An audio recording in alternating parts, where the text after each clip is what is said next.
दोस्तों, क्या आप भी कभी ऐसे फैसले ले चुके हैं जिन पर बाद में आपको पछतावा हुआ हो? सोचिए क्या होगा अगर किसी के दो वाक्य में आपकी पूरी जिंदगी बदलने का राज छुपा हो। तो क्या आप उन पर भरोसा करेंगे? तो चलिए मैं आपको एक कहानी सुनाती हूँ जो कि एक शिकारी और बाज की है। एक शिकारी ने जंगल में एक बाज को जाल में फंसा लिया। जैसे ही वह उसे लेकर जाने लगा, बाज ने उस शिकारी से कहा कि मुझे मारने से पहले तुम दो सीख सुन लो जो तुम्हारी पूरी जिंदगी काम आएंगी। पहली सीख है कि कभी किसी पर बिना सोचे समझे विश्वास मत करना, और दूसरी सीख है कि अगर कभी तुम्हारे हाथ से कुछ भी जीवन में छूट जाए, तुम्हें ना मिले, तो उस पर बिल्कुल भी पछतावा मत करना। इस बात पर शिकारी ने बस हल्का सा सिर हिलाया और आगे बढ़ता रहा। तभी बाज बोला, अगर मैं तुम्हें एक ऐसी चीज दूं जिससे तुम रातों रात अमीर बन जाओ, तो क्या तुम मुझे छोड़ दोगे?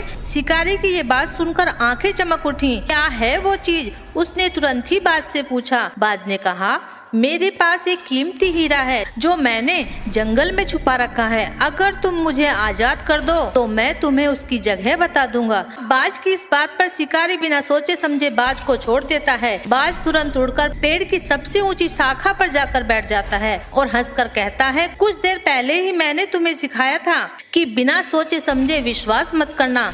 मेरे पास कोई हीरा नहीं है, लेकिन अब मैं आजाद हूँ। बाज की ये बात सुनकर शिकारी का चेहरा उतर गया और वह बेहद पछताने लगा। बाज शिकारी से फिर से बोला कि और तुम मेरी दूसरी सीख भी भूल गए, जब कुछ खो जाए तो पछतावा मत करना, वरना जिंदगी भर दुखी रहोगे।